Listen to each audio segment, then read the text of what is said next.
Só que a gente precisa entender as trombetas, ou do hebraico shofar, ou chifre. Tá?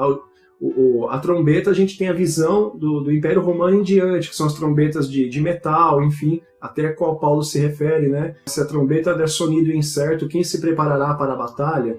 Ele está falando ali sobre a importância do toque da trombeta e de discernir o que é o toque da trombeta. Veja então que a trombeta, que na cultura judaica é o chifre, que é o shofar, como nessa imagem você vê ele tocando aí, alguns vão chamar de berrante, não tem problema. A figura da trombeta sempre foi usada como alerta, como aviso, como toque de abertura, transição ou encerramento de solenidade.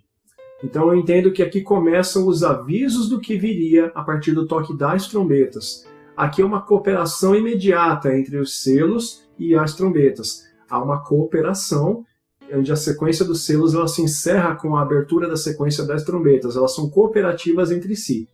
Agora, vamos continuar construindo esse entendimento.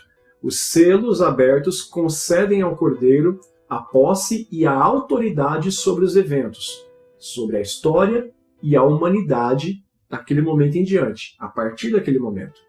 As trombetas são o aviso para a humanidade sobre tudo quanto pertencia a partir daquele momento, agora ao propósito do Cordeiro.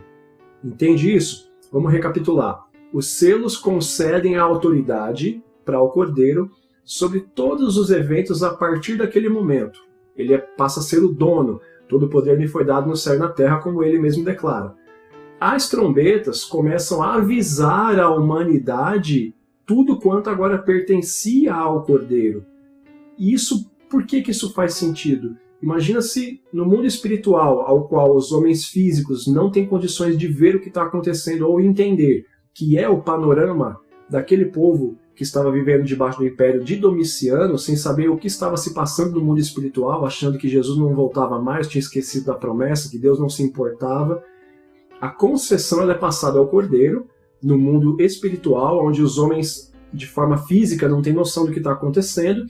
As trombetas agora avisam aos homens, e a gente vai entender daqui a pouco, especialmente aos ímpios, que sim, o Cordeiro recebeu a autoridade e está avisando a humanidade, tocando a trombeta, para, assim como nas festas judaicas, conclamar o povo ao arrependimento até que viesse o dia da expiação.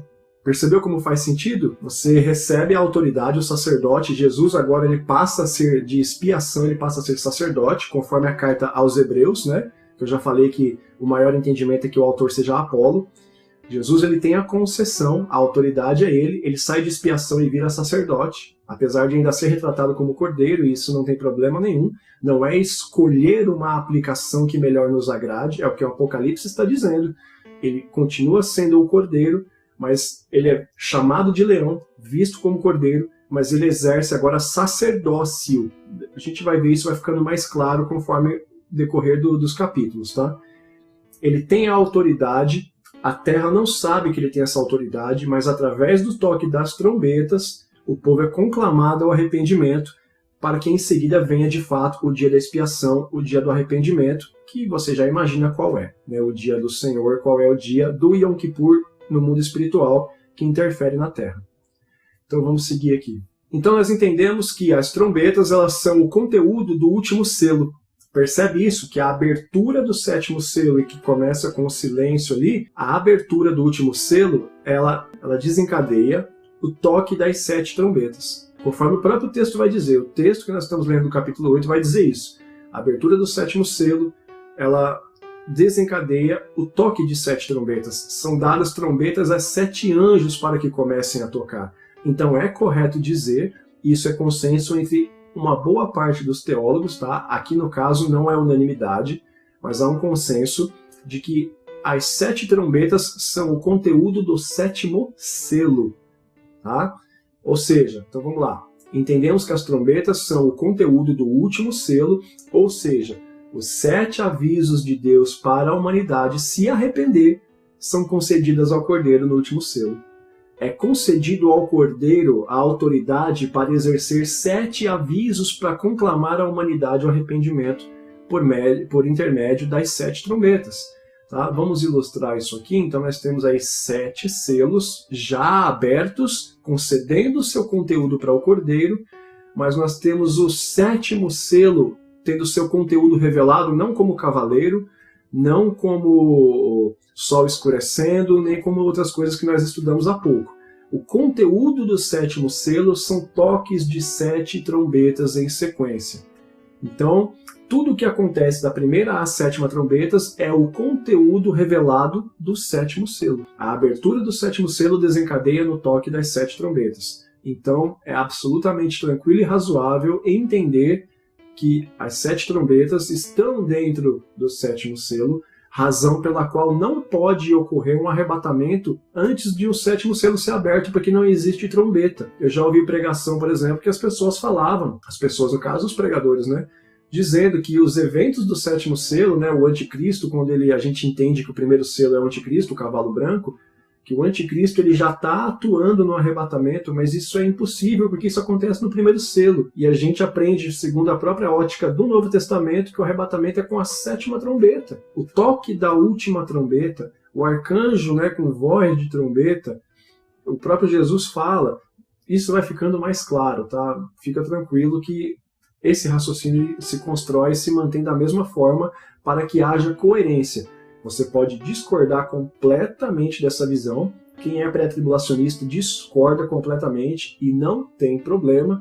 O que eu estou fazendo é usar o próprio texto, as figuras de linguagem, as metáforas do próprio Apocalipse em harmonia com a Bíblia Sagrada, em especial as figuras do Antigo Testamento, para explicar o entendimento do Apocalipse. E não tem problema se você não concorda, se você acha que é estranho, se as interpretações para você não fazem sentido, porque como eu disse no comecinho do nosso estudo, o Apocalipse, por ser assim tão misterioso e enigmático, quase nem entra na Bíblia Sagrada. Ele quase fica fora do cânon.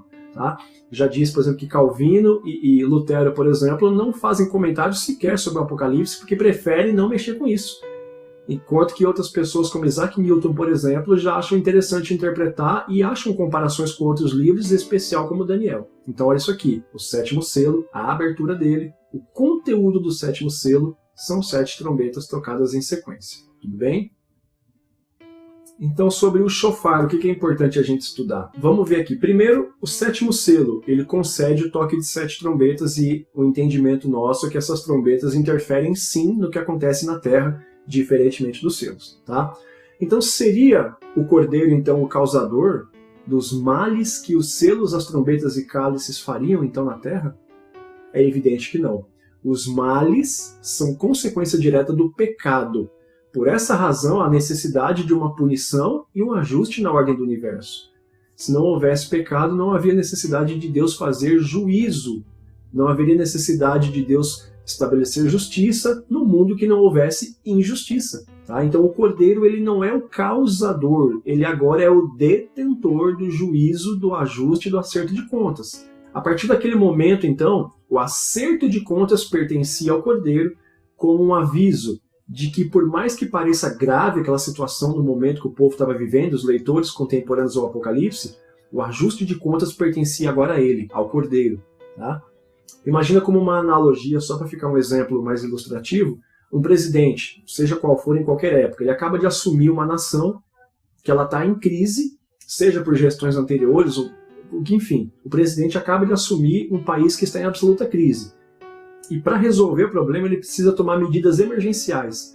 Às vezes é corte de custo de alguma coisa, às vezes é racionamento, seja o que for. E aí você olha e fala, nossa, mas ele está tomando medidas que são muito ruins para a população. Você discordando ou concordando, as medidas emergenciais elas existem porque há uma crise instaurada na nação.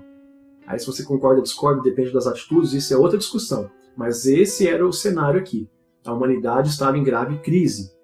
Então as medidas emergenciais pertenciam a ele, por mais duras que parecessem. Só que para a gente entender bem essa questão das trombetas, eu mencionei as festas judaicas, né? E nós vamos agora dar uma pincelada para entender um pouco delas, para que isso faça ainda mais sentido para a gente.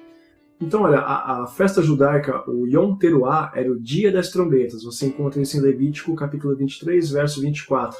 Para que servia? Era tocado para chamar os fiéis a 10 dias de arrependimento, que levaria ao Yom Kippur, que é o dia da expiação, que era no 10º dia do mês. Esses 10 dias de arrependimento, por acaso você lembra de alguma das 7 igrejas que a gente estudou agora há pouco, que tinha esse período de uns 10 dias de tribulação que eles teriam que passar? Lembra que o raciocínio é que as 7 igrejas representavam a plenitude de todas as igrejas de todos os tempos, com as mais variadas características e com as mais variadas situações vividas? Vamos ver rapidinho qual igreja que é? Em Apocalipse, no capítulo 2, você vai ter, a partir do verso 8, a igreja de Esmirna, que é uma das 2 igrejas que não tem repreensão.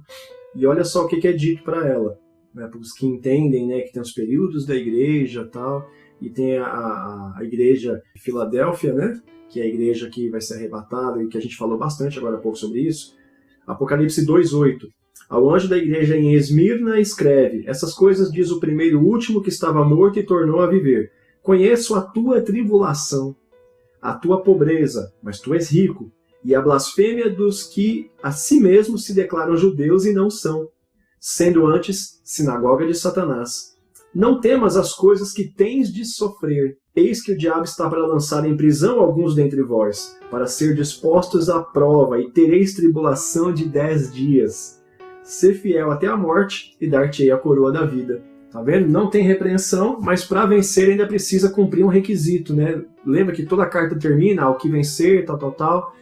Então veja só, a igreja de Esmirna tinha ali uma situação de que passaria uma tribulação ali de 10 dias, que é uma referência direta aos 10 dias de arrependimento, que é após o toque da trombeta, para chegar no dia da expiação. Então, ela não tem repreensão, mas é lhe garantido que vai passar por uma aprovação de uns 10 dias, para então ela poder alcançar a vitória dela. E a vitória que é prometida para ela é a coroa da vida.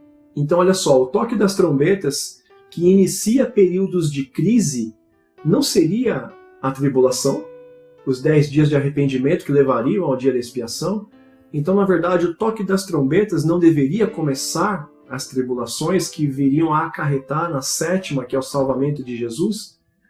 Esse entendimento não seria suficiente para entender que a igreja precisa passar sim por uma tribulação, para os que estiverem vivos, evidentemente. Veja que as trombetas causam os eventos descritos nos selos. Aquilo que o selo concede, a trombeta causa aquilo lá.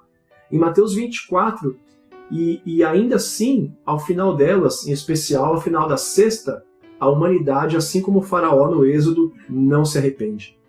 O toque das trombetas, levando para esse período de 10 dias de arrependimento até a expiação, ao toque das trombetas, a humanidade ainda não se arrepende do seu mal. Assim como em Mateus 24 Jesus fala isso, assim como você vai ter também no Êxodo as pragas, o arrependimento de fato vem após a 10ª praga, sendo que depois que o povo sai de fato é liberto, se intensifica, Faraó muda de ideia e vai atrás para perseguir. Todas essas associações que estão sendo faladas nos constroem um entendimento harmônico de que é muito improvável. Eu não vou dizer que é impossível, porque eu preciso estar vivo lá e ver acontecendo.